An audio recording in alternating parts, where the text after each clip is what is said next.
Assalamualaikum viewers, welcome to my YouTube channel Camp Medium। Last time हम लोगों ने जो पढ़ा था लेक्चर वो था एनर्जी। हम लोगों ने इलेक्ट्रॉन का रेडियस फाइंड करना था हाइड्रोजन एटम के गैर, ठीक है। और उसमें हम लोगों ने ये कंसिडर किया था कि हमारे पास एक न्यूक्लियस है, उसके अराउंड एक शेल है, न्यूक्लियस के ऊपर चार्ज है Z, ठीक है, ZE पॉजिटिव चार्ज है, इलेक्ट्रॉन जो है उसके ऊपर E नेगेटिव चार्ज है, और ये दोनों चार्ज्ड बॉडीज़ हैं, ठीक है। और इलेक्ट्रॉन जो है उसका मैस m है, वो वेलोसिटी v के साथ इसके अराउंड जो है वो मूव कर रहा है, और इन दोनों के दरमियान डिस्टेंस जो है वो r है, ठीक हो गया। अच्छा, हमने ये रेडियस फाइंड करना था और हमने वो रेडियस जो है वो फाइंड आउट कर लिया था। ये हमने इसकी वैल्यू निकाली थी r is equal to epsilon naught h square over pi m e square, और एंड पे हमने n स्क्वायर लिखा था। ये हमने रेडियस की वैल्यू निकाली थी। आज हम लोगों ने जो करना है वो एनर्जी ऑफ रिवॉल्विंग इलेक्ट्रॉन, ये जो इलेक्ट्रॉन रिवॉल्व कर रहा है इसकी हमने एनर्जी फाइंड आउट करनी है, ठीक है। एनर्जी फाइंड आउट करनी है, और एनर्जी फाइंड आउट करने से पहले मैं आपको एक कॉन्सेप्ट देना चाहती हूँ। आपने मेरी बात गौर से सुननी है, क्योंकि वो कॉन्सेप्ट जो है वो यहाँ पर यूज़ होगा डेरिवेशन के अंदर, ठीक है। तो वो कॉन्सेप्ट जो है, चलो नीचे करके लिख लेते हैं यहाँ पर। यहाँ तो ये वाली स्पेस तो हमने यूज़ करनी है, यहाँ करके हम लोग लिख लेते हैं कॉन्सेप्ट हमने यूज़ करना है, और वो है कॉन्सेप्ट ऑफ इंटीग्रेशन। कौन सा कॉन्सेप्ट है? Concept of integration. ये एक सेपरेट कॉन्सेप्ट है, ये मैथमेटिकल टर्म होती है, ठीक है। इंटीग्रेशन जो होती है उसका मतलब क्या होता है? इंटीग्रेशन बेसिकली एक हमारे पास, सपोज करें आपके पास एक बिगर साइज पार्टिकल है, ठीक है, बिगर साइज़ पार्टिकल है या ब्लॉक है, ठीक है। आप इसके ऊपर हैमरिंग करते हैं, इसको तोड़ते हैं, और इसको तोड़ के आप छोटे छोटे ज़र्रों में कन्वर्ट कर देते हैं, ठीक है। यानी आपने इसको तोड़ के इसको पाउडर्ड फॉर्म में कन्वर्ट कर दिया। ये देखें, इस तरह से आपने इसको कन्वर्ट कर दिया। अब ये जो ब्लॉक था ना एक, इसको आपने कन्वर्ट कर दिया है पार्टिकल्स में, ठीक है। अच्छा, किस तरह से? हैमरिंग से। इस ब्लॉक का इस पार्टिकल में चेंज होना, this is called differentiation. Differentiation का मतलब होता है उसको तोड़ के छोटे छोटे पार्टिकल्स में कन्वर्ट कर देना। अब डिफरेंशिएशन भी एक मैथमेटिकल टर्म है, ये मैंने किया है थ्रू डिफरेंशिएशन, ठीक है। आप लोगों ने मेरी बात गौर से सुननी है, ठीक है, फिर ही आपको समझ आएगा। ये मैं ब्लॉक से इस तरफ लेके गई हूँ, इसको इस स्टेट में लाई हूँ, दिस इज़ डिफरेंशिएशन, ठीक है। अब यहाँ पर ये जो स्मॉल छोटे पार्टिकल्स में मैंने कन्वर्ट कर लिया, मैं चाहती हूँ कि मैं इन पार्टिकल्स से दोबारा इस ब्लॉक की शेप बना दूँ, ठीक है। तो इस ब्लॉक की शेप में किस तरह से बनाऊँगी कि ये जितने पार्टिकल्स हैं ना सारे एक ही साइज़ के हैं। मैं एक साइज़ का पार्टिकल उठाऊँगी, ठीक है, उसकी मैं डायमेंशंस जो हैं वो मेजर कर लूँगी कि उसकी लंबाई कितनी है, चौड़ाई कितनी है, क्या हिसाब है। फिर बाकी सारे पार्टिकल्स को मैं काउंट कर लूँगी। फिर वो काउंटिंग के बाद अगर वो 100 हैं, 200 हैं, 1000 हैं, 3000 हैं, 4000 है, 1,00,000 हैं, उन सबको मैं उस पार्टिकल की डायमेंशन के साथ मल्टीप्लाई करूँगी, और मल्टीप्लाई करने के बाद मेरे पास इस ब्लॉक की पूरी डायमेंशंस आ जाएंगी। या फिर मैं n नंबर ऑफ़ पार्टिकल्स ये जो यहाँ पर मौजूद है इनको जोड़ूंगी, और जोड़ने के बाद मैं इसको यहाँ तक लेके आऊँगी। बड़े से छोटे की तरफ जाना, छोटे छोटे पार्टिकल्स में कन्वर्ट करना इस डिफरेंशिएशन, और छोटे छोटे पार्टिकल्स को कंबाइन करके उसको बिल्ड अप करके इंटीग्रेट करके उसको बड़े ब्लॉक में कन्वर्ट करना जो है वो क्या चीज़ है, इसको हम क्या कहते हैं? This is integration. यानी बड़े से बल्क की तरफ जाना क्या है? इंटीग्रेशन। मैथमेटिकल टर्म डिफरेंशिएशन भी होती है, मैथमेटिकल टर्म इंटीग्रेशन भी होती है। डिफरेंशिएशन जो होती है वो d/dx की फॉर्म में की जाती है। ये small d for small distance हम कह सकते हैं, या स्मॉल थिंग हम कह सकते हैं, ठीक है, वेरी स्मॉल चेंज हम कह सकते हैं इस d को, डिफरेंशिएशन को, ठीक है। ये मैथमेटिकल टर्म हम यूज़ करते हैं डिफरेंशिएशन के लिए। इंटीग्रेशन के लिए, इंटीग्रेशन का मतलब होता है इन तमाम पार्टिकल्स को कंबाइन करके दोबारा से ब्लॉक की फॉर्म में लेके आना, यानी इन तमाम पार्टिकल्स को सम अप करना, एक दूसरे के साथ जोड़ देना, जोड़ने के बाद उसको दोबारा से ब्लॉक की शक्ल में ले आना। तो इंटीग्रेशन वर्ड जो है ये डिराइव हुआ है फ्रॉम समेशन, ठीक है। समेशन का मतलब क्या है? समेशन आप लोग पढ़ते हैं ना फिजिक्स में भी, आप लोग ऐसा एक साइन यूज़ करते हैं, ठीक है, जिसमें आप limit x approaches to zero summation of this ये सारा कुछ आप करते हैं, वो होती है समेशन। ये फिजिक्स में आप लोग पढ़ते होंगे, ठीक है। अब इंटीग्रेशन भी समेशन होती है, लेकिन इसमें हम समेशन का ये वाला साइन यूज़ नहीं करते। हम ये समेशन का जो शुरू वाला एस है ना, इसके नीचे वाले सिरे को पकड़ के खींच दें, इसके ऊपर वाले सिरे को पकड़ के खींच दें, तो एस की शक्ल आप बना लें यूँ, ठीक है। ये वाला एक मैथमेटिकल हम ऑपरेटर यूज़ करते हैं जिसे हम इंटीग्रेशन कहते हैं, ठीक है। इंटीग्रेशन के कुछ रूल्स होते हैं। इंटीग्रेशन के रूल्स यानी ये मैंने मैथमेटिकल ऑपरेटर की एक बात की है ना, जैसे मैं कहती हूँ कि ये पॉजिटिव का साइन है, ये भी एक मैथमेटिकल ऑपरेटर है, ये नेगेटिव का साइन है, ये भी एक मैथमेटिकल ऑपरेटर है, ये मल्टीप्लिकेशन का साइन है, ये भी एक मैथमेटिकल ऑपरेटर है। दो ही डिजिट्स के दरमियान, जैसे 2+2, 2 और 2 हैं, इनके दरमियान मैं ये वाला ऑपरेटर अप्लाई करूँगी तो इसका आंसर आएगा 4। अगर 2 और 2 के दरमियान मैं ये वाला ऑपरेटर अप्लाई करूँगी तो आंसर आएगा 0। 2 और 2 के दरमियान में ये वाला ऑपरेटर अप्लाई करूँगी तो आंसर आएगा 4। 2 और 2 के दरमियान में ये वाला ऑपरेटर यूज़ करूँगी तो आंसर आएगा 1। यानी ऑपरेटर पे डिपेंड करता है कि आंसर क्या आ रहा है। हर ऑपरेटर का अपना रूल होता है।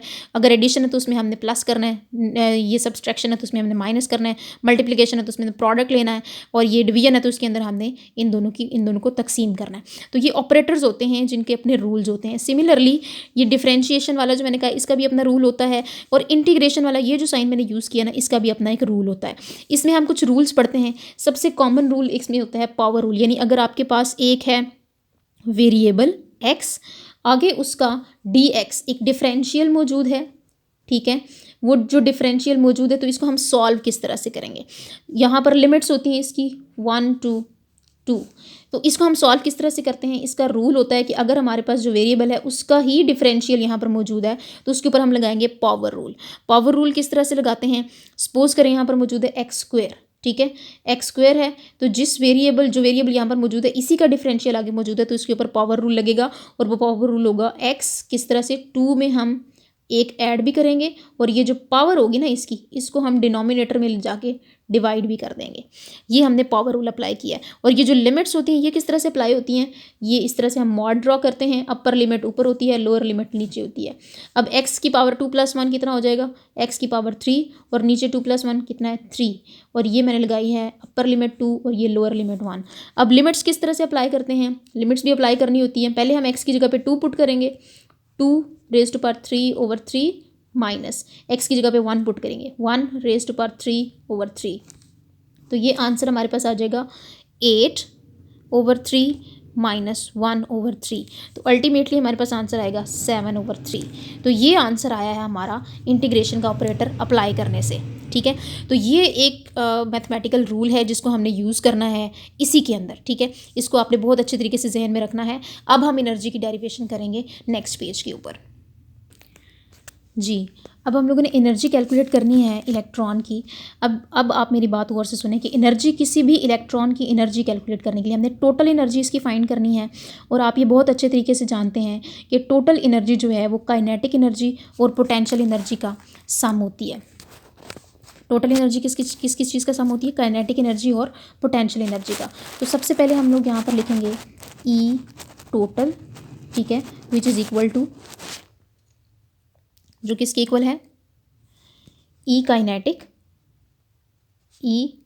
काइनेटिक एनर्जी प्लस दूसरी एनर्जी कौन सी है, ई पोटेंशियल एनर्जी, ठीक है।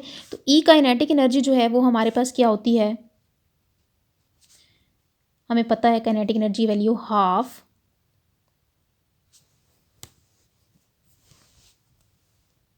mv² होती है,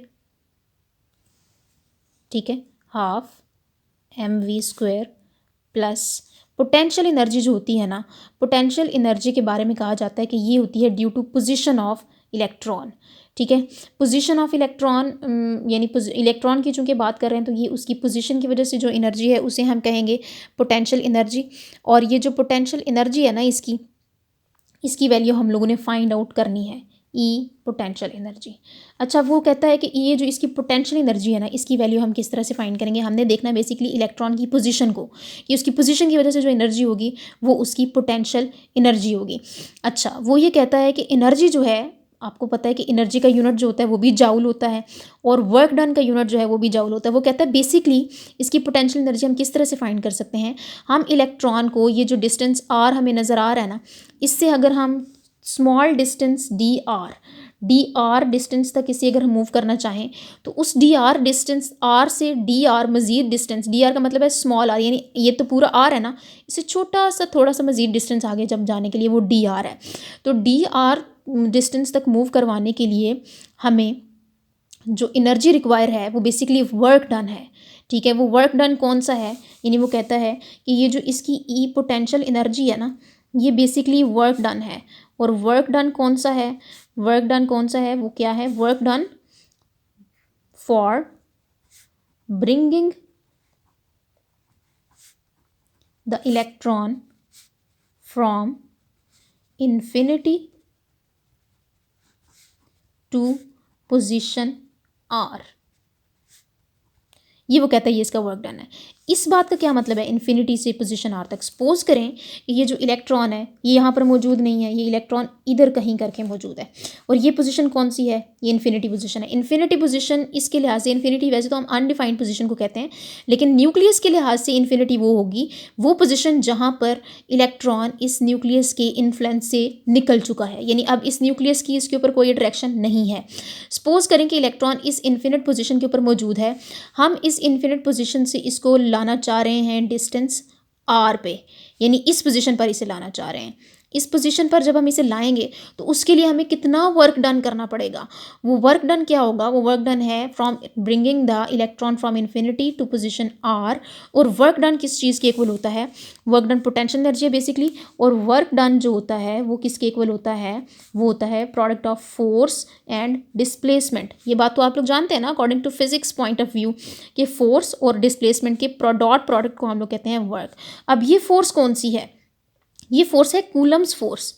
इस केस में कूलम्स फोर्स कौन सी है, कल हम लोगों ने जब रेडियस की डेरिवेशन की थी तो उसमें हमने कूलम्स फोर्स पढ़ी थी। मैंने आपसे कहा था कि कोई से भी दो चार्ज पार्टिकल्स के दरमियान फोर्स ऑफ अट्रैक्शन या रिपल्शन जो होती है वो उन दोनों के जो चार्जेस के मैग्नीट्यूड के डायरेक्टली प्रोपोर्शनल होती है और उनके दरमियान डिस्टेंस के स्क्वायर के इन्वर्सली प्रोपोर्शनल होती है। और इसे हमने 1/4πε0 इंटू ZE² किया था, ठीक है, वो वाली कूलम्स फोर्स है ये। अच्छा, अब कूलम्स फोर्स क्या है और डिस्टेंस कौन सा है, डिस्टेंस वो है जो मैंने लिखा है कि स्मॉल dr, ये डिस्टेंस है dr। यानी बात करने का मकसद ये है कि इलेक्ट्रॉन यहाँ पर इसके इन्फ्लुएंस से बाहर है, इन दोनों के दरमियान कोई अट्रैक्शन नहीं, कोई रिपल्शन नहीं, ये बहुत दूर है इससे, इसके ऊपर कोई इन्फ्लुएंस ही नहीं हो रहा। अब मैं क्या कहती हूँ कि इन्फिनिट पोजीशन से मैं इसको उस पोजीशन तक लेके आऊँ जहाँ पर वो फोर्स ऑफ अट्रैक्शन जो है इन दोनों के दरमियान डिवेलप हो जाए, ठीक है, वो फोर्स ऑफ अट्रैक्शन दोनों के दरमियान डेवलप हो जाए, तो वो वाली कूलम्स फोर्स इसके अंदर मैं डेवलप करना चाह रही हूँ। और डिस्टेंस जो है वो dr है। dr का मतलब क्या है, dr का मतलब है स्मॉल डिस्टेंस, यहाँ से लेकर यहाँ तक का डिस्टेंस मैंने आपसे कहा था कि ये डिस्टेंस है। अब ये वाला जो पूरा डिस्टेंस होगा ना जो इसने कवर अप करना होगा, मैं इसको डिवाइड करती हूँ छोटे छोटे पैचेस में, patches 1, patch 2, patch 3, patch 4, patch 5 up to so on. ये तो थाउजेंड्स और लैक्स में होगा ना, हर एक स्मॉल जो है वो dr के इक्वल है, ये भी स्मॉल जो है वो dr के इक्वल है। तो ये जो स्मॉल डिस्टेंस है और फोर्स ऑफ अट्रैक्शन डेवलप करवाने के लिए मुझे इसको यहाँ से उठा के यहाँ तक लाने के लिए जो वर्क डन करना पड़ेगा वो बेसिकली इसकी पोटेंशियल एनर्जी है, ठीक है। अब वो फोर्स जो है वो मैंने बताया कूलम्स फोर्स है, और कूलम्स फोर्स आपको पता है किसके इक्वल है, 1/4πε0। ई के ऊपर नेगेटिव चार्ज है, इस ई के ऊपर पॉजिटिव चार्ज है, तो ये ZE² हो जाएगा, ZE² ओवर दोनों के दरमियान जो डिस्टेंस है उसके स्क्वायर के इन्वर्सली प्रोपोर्शनल होता है फोर्स। तो ये क्या है, कूलम्स फोर्स, ये वाली, ये है आपके पास कूलम्स फोर्स यहाँ तक। और डिस्टेंस मैंने बताया dr है, तो वो हम लिखेंगे यहाँ पर dr। अब dr एक स्मॉल डिस्टेंस है, जब मैंने इसको उठा के यहाँ से यहाँ तक लेके आना है तो कितने सारे dr है ना, कितने सारे dr हैं और कितनी सारी फोर्स मुझे लगानी पड़ेगी, तो मुझे इन तमाम dr की समेशन निकालनी पड़ेगी। समेशन निकालने के लिए मुझे उस dr को और उस फोर्स को इंटीग्रेट करना पड़ेगा। यानी ये जो कॉन्सेप्ट ऑफ इंटीग्रेशन मैंने आपको बताया था कि जब हमारे पास dx छोटा डिस्टेंस होता है और यहाँ पर वो वेरिएबल मौजूद है और ये वाली समेशन मैंने करनी है यहाँ पर। अब मैं क्या कहूँगी कि अब टोटल वर्क डन जो होगा, तो मैं ये कहूँगी कि ये जो टोटल वर्क डन है for bringing the electron from infinity to position r, वो किसके इक्वल होगा, वो पोटेंशियल एनर्जी है, ई पोटेंशियल एनर्जी, वो किसके इक्वल है, वर्क डन के।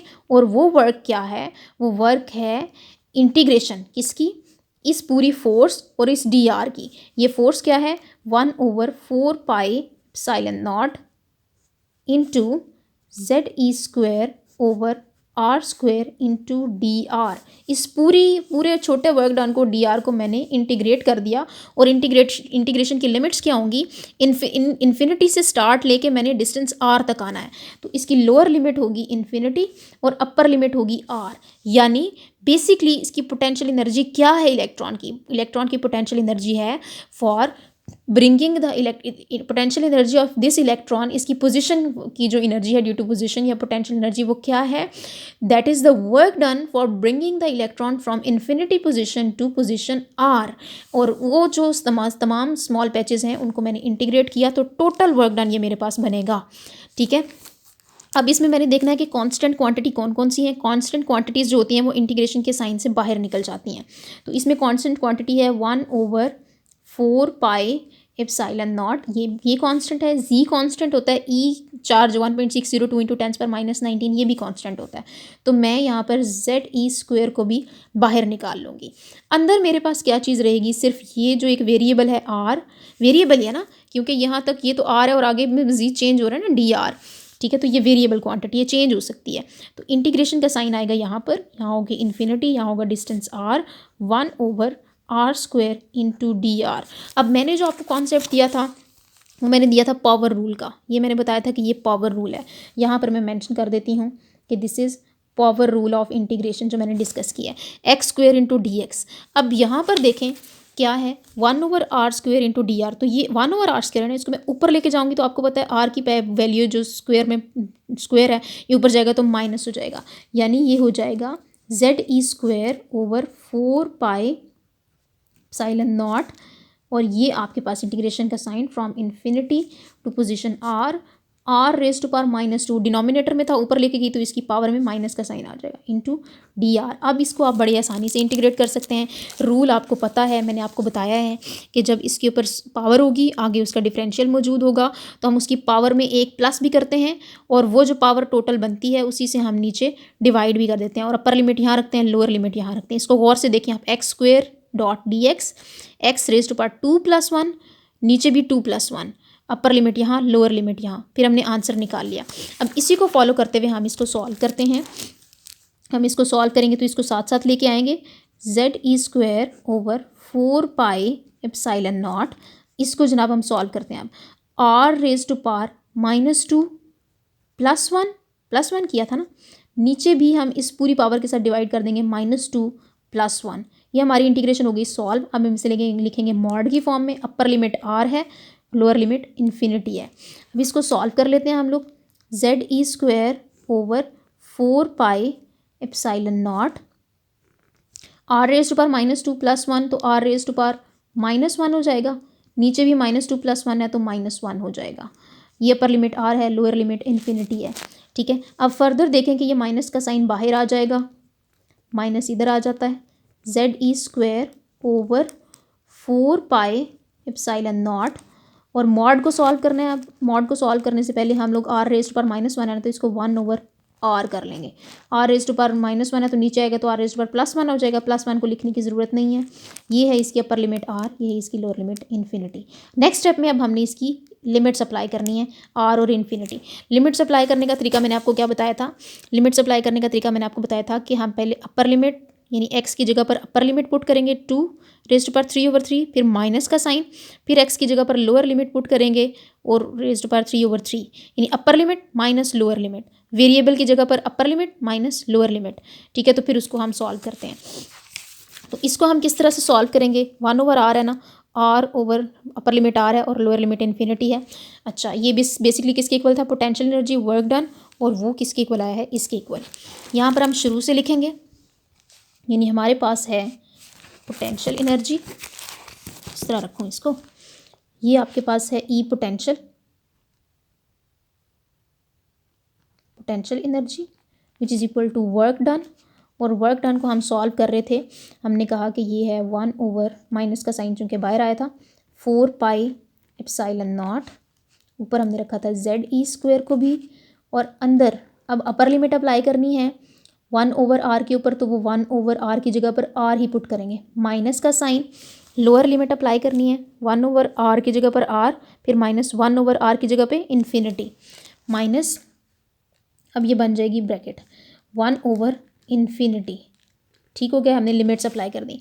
अब आपको ये बात हमेशा याद रखनी है आपने कि इन्फिनिटी जब भी डिनोमिनेटर में आती है ना तो उसकी वैल्यू हमेशा 0 हो जाती है, यानी ये पूरे फैक्टर की वैल्यू क्या हो जाएगी, 0 हो जाएगी। तो अब देखें आगे क्या होगा, आगे देखें क्या होगा। अब E potential energy is equal to work done which is 1 minus 1/4 pi epsilon naught into Z E square, और अंदर 1/r माइनस 1/∞ 0 हो जाएगा, तो ये क्या हो जाएगा 1/r रह जाएगा। अब इसको आप मल्टीप्लाई कर दें इसके साथ, minus Z E square over 4 pi epsilon naught, R अंदर मल्टीप्लाई होगा तो आर यहाँ पे आ जाएगा। This is work done which is potential energy, E potential energy, ये हमने निकाल लिया पोटेंशियल एनर्जी की वैल्यू। अब डायरेक्ट लिख दें E potential energy is equal to minus Z E square over 4 pi epsilon naught are. ये वैल्यू हमारे पास आ गई है पोटेंशियल एनर्जी की। ठीक है, यहाँ पर हमने एक इक्वेशन लिखी थी ये वाली, E total is equal to E kinetic energy plus E potential energy. ये kinetic energy plus potential energy, potential kinetic energy की ये वैल्यू थी, पोटेंशियल एनर्जी की ये वैल्यू थी। इस इक्वेशन को आप नाम दे लें। लास्ट टाइम हमने जो इक्वेशन का नाम दिया था आर की, जब हमने रेडियस निकाला था, तो ये थी इक्वेशन नंबर 4। इसको आप नाम दे लें, बेशक इक्वेशन नंबर 5 कह लें या इक्वेशन नए सिरे से इक्वेशन नंबर 1 कह लें। हम कहते हैं दिस इज इक्वेशन नंबर 5, कि ये कौन सी इक्वेशन है, 5 इक्वेशन। अब हम ये कहते हैं putting this value of potential energy, putting this value of potential energy in equation 5। Equation number 5 में पुट करेंगे। क्या है equation number 5? E total is equal to kinetic energy किसकी इक्वल थी, half m we square, half m we square plus potential energy की ये value put करनी है, ब्रैकेट लगाएं, minus Z E square over 4 pi epsilon naught into are. ठीक हो गया, 4 pi epsilon naught into r. अब ये इस माइनस प्लस माइनस करेंगे, इसको हम लिखते हैं half m we square minus Z E square over 4 pi epsilon naught are. ये किसके इक्वल है, ई टोटल के। अब यहाँ पर एम वी स्क्वायर है, तो एम वी स्क्वायर हम लोगों ने कल जब हमने रेडियस की डेरिवेशन स्टार्ट की थी, ये देखें रेडियस की डेरिवेशन जब हमने स्टार्ट की थी तो उसमें हमने कहा कि इलेक्ट्रॉन जो है वो रिवॉल्व कर रहा है। इसको रिवॉल्व करते रहने के लिए इसकी जो कूलम्स फोर्स है वो सेंट्रीफ्यूगल फोर्स के साथ बराबर होनी चाहिए। यहाँ से हमने एक एक्सप्रेशन निकाला था m we square over r, centrifugal force थी 1/4 pi epsilon naught Z E square over r square, ये थी। तो इससे हमने ये रिलेशन निकाला था, एक आर को इस आर स्क्वायर के साथ कैंसिल करने के बाद m we square is equal to 1/4 pi epsilon naught Z E square over r. तो एम वी स्क्वायर की ये जो वैल्यू है ना, इसको आप यहाँ से उठाएं, ठीक है, और इसको आप लोग पुट कर दें यहाँ पे। ये भी एम वी स्क्वायर है ना, ये भी एम वी स्क्वायर है और ये भी एम वी स्क्वायर था। तो यानी हम कहते हैं as we no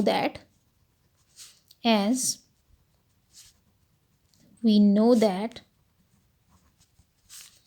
M we square is equal to किसके इक्वल है, 1/4 pi epsilon naught into Z E square over r. 1/4 pi epsilon naught into Z E square over are.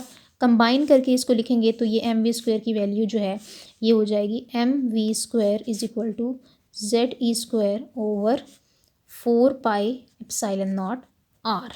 ठीक है, अब ये जो वैल्यू है हमारे पास ये वाली, ये इक्वेशन नंबर हमने 5 नाम दिया था इसको, ये जो आई है ना ये वाली इक्वेशन, इसको आप कह दें कि this is equation number 6, this one equation number 6। हम कहते हैं now putting this value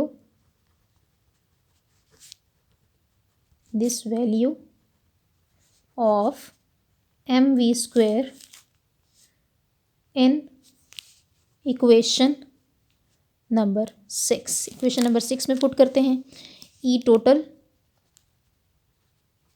is equal to half यहाँ रहेगा, एम वी स्क्वायर की वैल्यू ये वाली पुट करनी है, Z E square over 4 pi epsilon naught R, यूँ बंद हो गई, माइनस जेड ई स्क्वायर ये वाला 4 पाई एप्सिलॉन नॉट आर। ये पोटेंशियल एनर्जी की वैल्यू थी, ये काइनेटिक एनर्जी की वैल्यू है। अब आप नोटिस करें कि ये भी Z E square over 4 pi epsilon naught r है, ये भी Z E square over 4 pi epsilon naught r है। इसमें और इसमें ये फैक्टर कॉमन है दोनों में, हम इसको कॉमन निकाल लेते हैं। हम कहते हैं जेड ई स्क्वायर जेड है over 4 pi epsilon naught r. इसको हम कॉमन निकाल लेंगे, इसमें से कॉमन निकालेंगे तो पीछे रह जाएगा 1/2, यहाँ से कॉमन निकालेंगे तो पीछे रह जाएगा -1। इसका एलसीएम लेके इसको सॉल्व कर लें। एलसीएम लेके जब सॉल्व करेंगे तो ZE² over 4 pi epsilon naught r, तो ये हो जाएगा 1 - 2/2। एलसीएम तो लेना आता ही होगा ना बेटा आप लोगों को। तो आंसर हमारे पास आएगा -2 + 1, तो -1/2 आ जाएगा आंसर।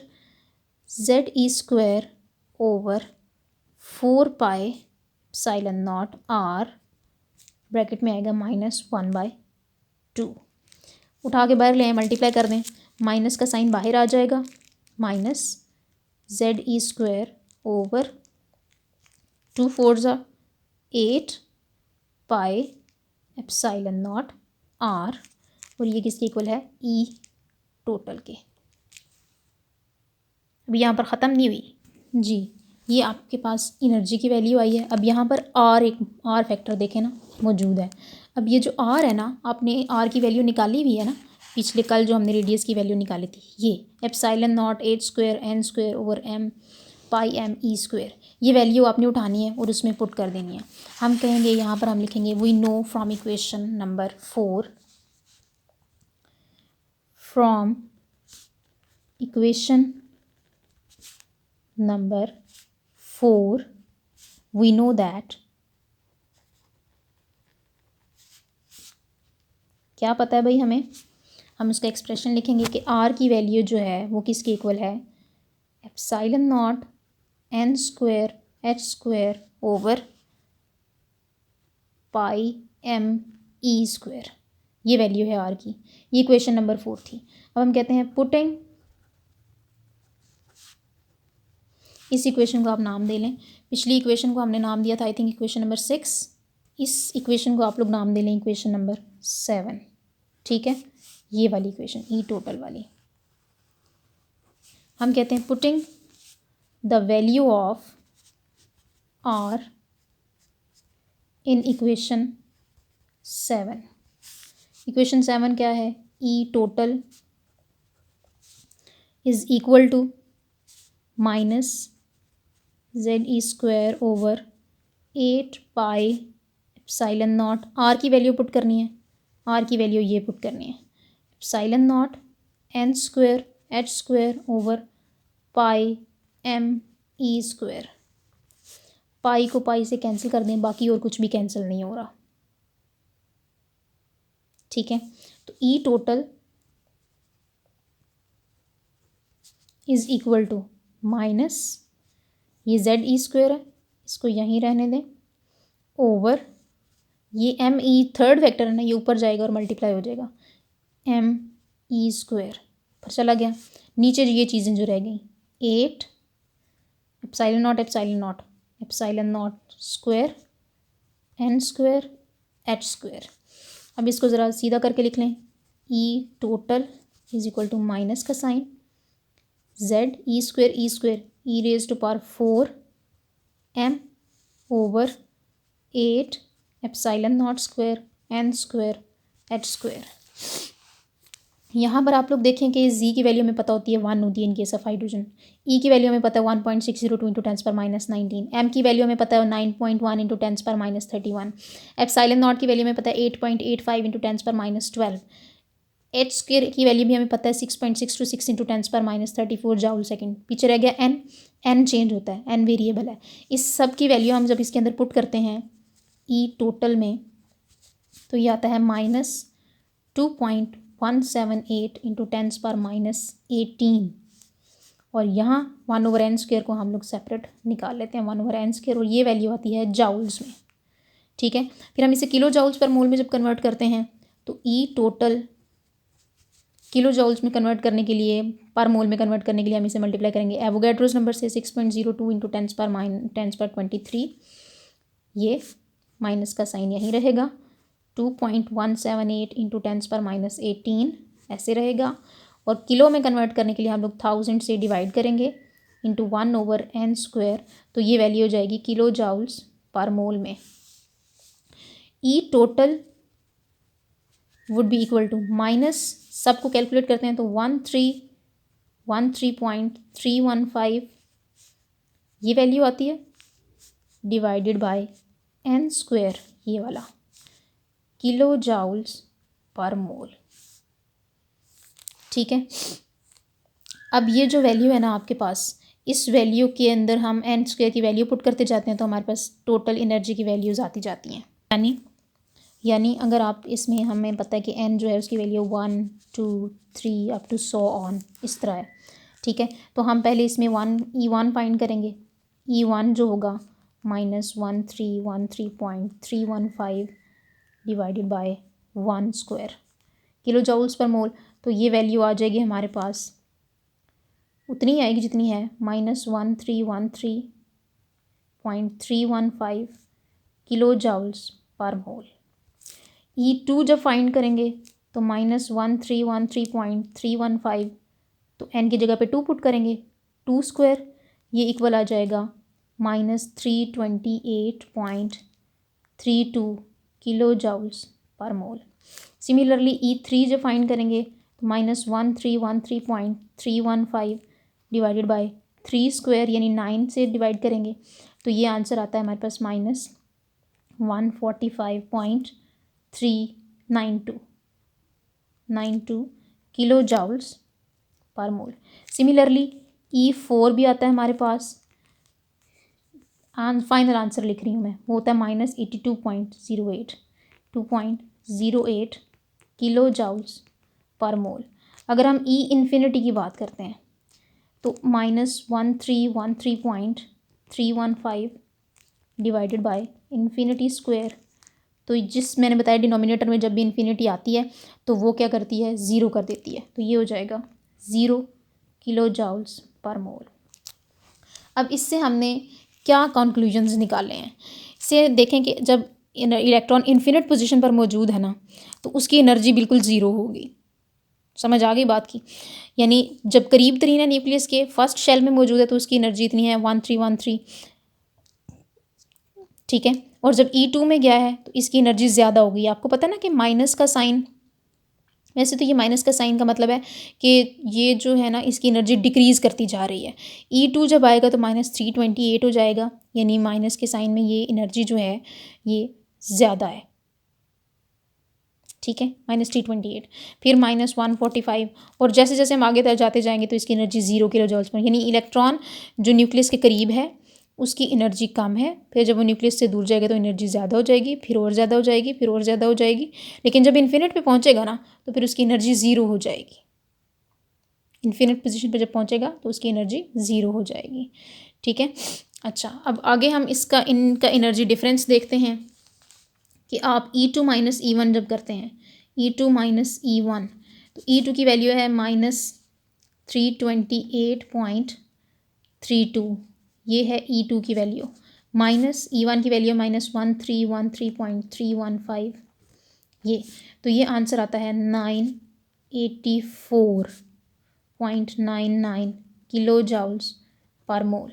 फिर जब हम E3 माइनस E2 करते हैं, कैलकुलेट तो आप कर सकते हैं ना, उसका आंसर आता है ऑलमोस्ट 182.40 किलो जाउल्स पर मोल। फिर जब हम E4 माइनस E3 करते हैं तो उसका आंसर ऑलमोस्ट आता है 63.84 किलो जाउल्स पर मोल। तो देखें, पहले एनर्जी डिफरेंस ज़्यादा है, फिर एनर्जी डिफरेंस कम हो गया, फिर एनर्जी डिफरेंस और कम हो गया। तो यानी हम ये देख सकते हैं E2 minus E1, E2 minus E1 इसकी वैल्यू है जो बड़ी है इससे, E3 माइनस E2 से, और ये वैल्यू इससे बड़ी है, which is greater than E4 minus E3। ठीक है, यानी वो कहता है कि energy difference between first and infinite levels of energies is calculated as, यानी E इन्फिनिट माइनस E1 जब हम करते हैं तो ये 0 -1313.315, तो ये होता है 1313.315 किलो जाउल्स पर मोल। यानी इन्फिनिट और फर्स्ट का मैक्सिमम एनर्जी डिफरेंस है। ठीक है, और डिफरेंस जो इनकी लेवल्स के दरमियान है वो आहिस्ता आहिस्ता कम होता जाता है, एनर्जी का डिफरेंस जो है इनके दरमियान कम होता जाता है। हमने लास्ट टाइम जो पढ़ा था ना ये वाला, ये एक ट्रेंड पड़ा था हमने रेडियस का, कि रेडियस में जो एडजेसेंट लेवल्स में डिफरेंस होता है वो बढ़ता जाता है, यानी पहले वो थोड़े दूर होते हैं, फिर ज़्यादा दूर होते हैं, फिर और ज़्यादा, फिर और ज़्यादा, फिर और ज़्यादा दूर हो जाते हैं। लेकिन एनर्जी डिफरेंस जो है ना वो कम होता जाता है आहिस्ता आहिस्ता। ठीक हो गया, एनर्जी डिफरेंस जो है वो कम होता जाता है विद रिस्पेक्ट टू टाइम। ठीक है, तो आज के लिए इतना काफ़ी है। आप लोग इसे बहुत अच्छे तरीके से पढ़िएगा, इसे लर्न कीजिएगा। जो चीज़ आपको समझ नहीं आएगी वो आप मुझसे पूछ सकते हैं। ठीक है, और ये कल हम इंशाल्लाह स्पेक्ट्रम का जो टॉपिक है ना वो शुरू करेंगे। ओके गर्ल्स, अल्लाह हाफिज़। आपको वीडियो अच्छी लगी है, डेरिवेशन समझ में आई है तो इसको लाइक करें, मेरे चैनल को सब्सक्राइब करें फॉर फ्यूचर नोटिफिकेशंस। अल्लाह हाफिज़।